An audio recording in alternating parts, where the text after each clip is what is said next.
Good morning, students. Today we will start the revision of our next chapter, that is South Asia and the Contemporary World. Earlier, the name of the chapter was Contemporary South Asia. Now it's changed to South Asia and the Contemporary World. Earlier, it was chapter number 5. Now it is chapter number 4. So, in this particular chapter, South Asia, basically, we are going to study about India and its neighboring country in this particular chapter. So South Asia region includes the countries Afghanistan, Pakistan, India, Nepal, Bhutan, Bangladesh, Sri Lanka and Maldives. So we will study India's relation with these countries and what the description of these countries, their historical past, their democratically past and all the things related to these countries. So as you know that mighty Himalayas are in the north of India, and in the southeast we are having Bay of Bengal, and in the west we have the Arabian Sea, and in south we have the mighty Indian Ocean. Okay, so this is very large responsibility for the linguistic, social and cultural distinctiveness of the subcontinent. This continent has basically all the countries are having different religions, different cultures, and even after that they are bounded to each other. So this is the one of the most important feature of South Asia. So now South Asian political system, I am briefly describing you about the political system of the South Asian countries. So Sri Lanka and India have successfully maintained democracy system since independence from the British. Pakistan and Bangladesh has experienced both civilian military rule, with Bangladesh remaining a democracy in the past Cold War period. ठीक है, पाकिस्तान और बांग्लादेश में दोनों ही तरह की सरकारें रही हैं, मिलिट्री रूल भी वहाँ पे रहा है, डेमोक्रेसी भी रहा है. तो वहाँ पे हमने पहले भी पढ़ा है Y democracy is not stable in Pakistan, right. Pakistan began the post-World War Cold War period successive democratic governments under Banerjee, Bhutto, Nawaz Sharif respectively, but it suffered a military coup in 1999 under Pervez Musharraf. Banerjee Bhutto और नवाज शरीफ की government में पाकिस्तान में democracy रही, but military कू आया परवेज़ मुशर्रफ के time. ठीक है ना, ठीक है. वो ruled till 2008. Since then Pakistan is being ruled by the after that up to 2008 it was been ruled by under a military coup of Pervez Musharraf. He was a military person in that country, and he has turned after a military coup in Pakistan. He ruled the country, and after 2008, since Pakistan has having democratic governments. This is about Pakistan. Now, political system of Nepal. Nepal was a constitutional monarchy till 2008, when it was there was a successful popular uprising led to the restoration of democracy and abolition of monarchy in Nepal. Now Nepal is a republic with a multi-party democracy. Bhutan is also a monarchy state with the king as the head, but in the practice it is a multi-party democracy. Maldives, a sultanate till 1968, when it was transformed into a republic with a presidential form of government. Maldives is having a presidential form of government. Despite the mixed record experience in the people of these countries share the aspiration of democracy. Means all these countries are having a mixed experience of democracy, monarchy, sultanate rule, military coup, all that. But now they are a successful democracy almost all the countries. Now I am going to describe about Pakistan in detail. Military and democracy in Pakistan. 1958, General Ayub Khan took over the administration and ruled as a military head till 1969. Means almost 11 years General Ayub Khan has ruled over the country. 1969, General Yahya Khan seized power. During this time, Pakistan fought war with India. The issue of Bangladesh also risen up.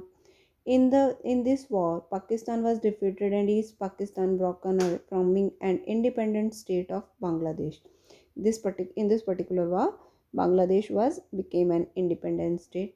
So this After this elected government under the leadership of Zulfikar Ali Bhutto came to be power from 1971 to 77, 71 से 70 तक 7 तक वहाँ पे जुल्फ़िकार अली भुट्टो की government रही नेपाल पाकिस्तान में बेटा. Military and democracy in Pakistan. Then he was removed by general Zia-ul Haq who ruled till his death in 1988 in a plane crash. मतलब बनर्जी जुल्फ़िकार अली भुट्टो को किसने रिमूव किया? उनको रिमूव किया जियाउल हक ने 1988 में, जो कि एक प्लेन क्रैश में मारे गए थे. 1988 to 99 there was a democratic governments under Benazir Bhutto and Nawaz Sharif की गवर्नमेंट रही अल्टरनेटिवली. ठीक है ना. 99 में नवाज शरीफ की गवर्नमेंट को ओवरथ्रोन किया परवेज़ मुशर्रफ ने in a military coup and ruled the country till 2008. 2000 again, there was democratic elections were held, and since then the country is democratic. What are the factors contributing to the failure of democracy in Pakistan, or for making a stable democracy in Pakistan? कि पाकिस्तान में stable democracy क्यों नहीं बन पाई, उसके main 4 reason क्या है. And it is an most expected question for 4 marks बेटा. So the social dominance of the military, वहाँ पे मिलिट्री का डोमिनेंस काफ़ी ज़्यादा है. The clergy and the land owning aristocracy का वहाँ पे काफ़ी ज़्यादा प्रभाव है, दबाव है. ठीक है. तो इस वजह से वहाँ पे डेमोक्रेसी बहुत ज़्यादा स्टेबल नहीं हो रही. मीन्स कहीं ना कहीं जो क्लर्जी या नोबैलिटी या एरिस्टोक्रेटिक नोबैलिटी अपने हाथों में सरकार को लेगी, तो वो कहीं ना कहीं जो है वो अथॉरिटेटिव हो जाएगा. And if the government is authoritative than you can't say it is democratic. Then is the conflict with India. Again, this is the most important point. Pakistan is always having a conflict with India. That is also another point. Lack of genuine international support. Pakistan को genuine international support नहीं है बेटा, तो ये भी एक reason है वहाँ पे डेमोक्रेसी इस्टेब्लिश नहीं हो रही. और global Islamic terrorism, another point, the last point but not the least one, कि कहीं ना कहीं पाकिस्तान जो है वो टेररिज्म को बढ़ावा देता है, इस्लामिक टेररिज्म को बढ़ावा देता है. वो भी एक रीज़न है कि वहाँ पे स्टेबल डेमोक्रेसी नहीं बन पाए. Now I am going to take democracy in Bangladesh. What was after from Bangladesh was a part of Pakistan. It was earlier called as east Pakistan from 1947 to 1971. So, since after independence, people in East Pakistan started protesting against the cultural and administrative dominance of Western Pakistan. देखो भाई, जब भारत आज़ाद हुआ तो उस time पे western Pakistan, जो particularly Pakistan है, वो चला गया. और बांग्ला हमारी जो प्रांत था जिसको हम बंगाल बोलते थे, उसमें जो मुस्लिम डोमिनेटिंग पार्ट था दैट गोज़ टू बांग्लादेश. ठीक है. तो उसको बांग्लादेश का नाम दे दिया गया. Sorry. And in the elections what has happened after that, तो आफ्टर द इलेक्शंस मतलब इंडिपेंडेंस के बाद से ही जो ईस्टर्न बांग्लादेश के लोग थे वो स्टेबल डेमोक्रेसी के लिए, अपनी आज़ादी के लिए, कि हम भी अलग से कंट्री बनेंगे, उसके लिए वो प्रोटेस्ट उन्होंने करना शुरू कर दिया. तो in the elections of 1970s Awami League that was led by Sheikh Mujauddin Rahman won the seats in eastern Pakistan and secured a majority in the proposed constituent assembly of the whole of Pakistan. उन्होंने प्रपोज रखा कि शेख मुजीबुर रहमान ने कि वो पूरे पाकिस्तान के जो है ईस्ट पाकिस्तान में उन्होंने मेजॉरिटी ली है. But the government refuse to recognise the result. लेकिन गवर्नमेंट मानने के लिए तैयार नहीं थी. उन्होंने उसको अरेस्ट किया. And military of Pakistan under the Ayub Khan ने started severe suppression of the movement. उन्होंने ज़बरदस्ती, जनरल अयूब खान ने ज़बरदस्ती जो है लोगों को दबाना शुरू कर दिया, जो बंगाली पीपल वहाँ पे थे. तो इससे क्या हुआ, मतलब वहाँ पे दमनकारी नीतियाँ शुरू हो गई. ठीक है ना. Severe suppression of the movement लोगों का. तो after the what has happened after that, so many Bengalis people they start migrating to India. उन्होंने वहाँ से इंडिया में माइग्रेट होना शुरू कर दिया. Now what has happened from 1969 to 1971, Ayub Khan was the president of Pakistan. So Bangladesh was a part of Pakistan, Eastern Pakistan, from 1947 to 1971. 1971. So Sheikh Mujibur Rahman, he has won the seats, but he was not able to rule over the country. Now, what has happened? India decided to help East Pakistan in resulting in the 1971 war between India and Pakistan in December 1971, in which Pakistan was defeated decisively and a new state of Bangladesh was born. In the in that war of 1971, India defeated Pakistan. जब पाकिस्तान को defeat कर दिया India ने तो पाकिस्तान मजबूर हो गया और उसको बांग्लादेश को एक इंडिपेंडेंट स्टेट बनाना पड़ा. तो Sheikh Mujibur Rahman became the president of independent Bangladesh. तो सबसे पहले शेख मुजीबुर रहमान जो थे वो बांग्लादेश के फर्स्ट प्रेसिडेंट बने.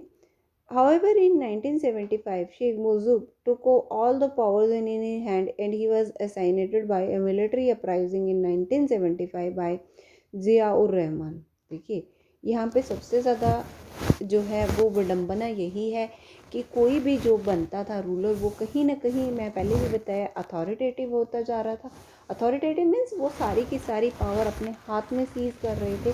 जब वो पावर अपनी सीज कर रहे थे तो कोई रास्ता नहीं बचता था, मिलिट्री कू चलता था और उस बंदे को असैसिनेटेड कर दिया जाता था, मतलब उसको मार दिया जाता था. ठीक है, तो यहाँ पे भी वही हुआ. मिलिट्री को अपराइजिंग हुई 1975 में, ज़ियाउर रहमान ने किया, who form the Bangladesh national party. तो ये जो मैंने आपको बोल्ड लेटर्स में दिया हुआ ये आ सकता है, who form the Bangladesh national party. तो you are having 4 options given to you, तो you have to take the correct option. तो इसीलिए मैं नोट्स में जो है आपको डिटेल में बता रही हूँ, तो please go through with them. So won the elections in 1979. He was also assassinated and another military takeover आ गया. अब देखो ज़ियाउर रहमान ने किसको मारा? शेख मुजीबुर रहमान को मारा. अब ज़ियाउर रहमान को भी फिर से मिलिट्री कू में मारा गया अंडर HM इरशाद. अब इनको इरशाद ने मारा. ठीक है ना. तो मास पब्लिक प्रोटेस्ट हुए. इरशाद स्टेप डाउन इन 1990s में स्टेप डाउन हो गई. डेमोक्रेटिक इलेक्शंस कंडक्ट हुए and after that Bangladesh is a multi-party democracy. Now the last topic for the today is monarchy and democracy in Nepal. Nepal, as you know, that it is a Hindu kingdom from the past. 81% of the population of Nepal is Hindu. ठीक है ना. They are all disciple of Hindu gods and all. ठीक है ना. तो and then it is a modern democracy. In the first wave of democracy 1990s में democracy की first wave आई थी नेपाल में, जब king Vijendra accepted the demand for a constitution. King Vijendra ने एक्सेप्ट कर लिया था कि वो जो है वो कॉन्स्टिट्यूशन बनाने के लिए तैयार है. 90s में मोइसिस्ट बिकेम पावरफुल. मोइसिस्ट की सरकार आई, वो पावरफुल हुए and there was violent clashes हुए मोइसिस्ट और आर्म्ड फोर्सेस के बीच में. ठीक है ना. वहाँ पे भी काफ़ी लंबा स्ट्रगल चला था मोइसिस्ट और आर्म्ड फोर्सेस इन नेपाल में. तो एक उसके बाद व्हाट हैज़ हैपेंड, वो वही रहा कि उन्होंने कॉन्स्टिट्यूशनल हो गया. तो उस टाइम से from 1999 to 2000 we can say that Nepal has having a constitutional monarchy, मतलब कॉन्स्टिट्यूशन बना के और मोनार्की चलती रही, तो वो कॉन्स्टिट्यूशनल मोनार्की हुई. But in a royal massacre in 2000 king Birendra was killed along with his family. उनकी पूरे फैमिली को जो है वो उनकी डेथ हो गई, मार दिया गया उनको. And his brother Gyanendra became the king, और उनके भाई ज्ञानेंद्र जो थे वो राजगद्दी पर बैठ गए.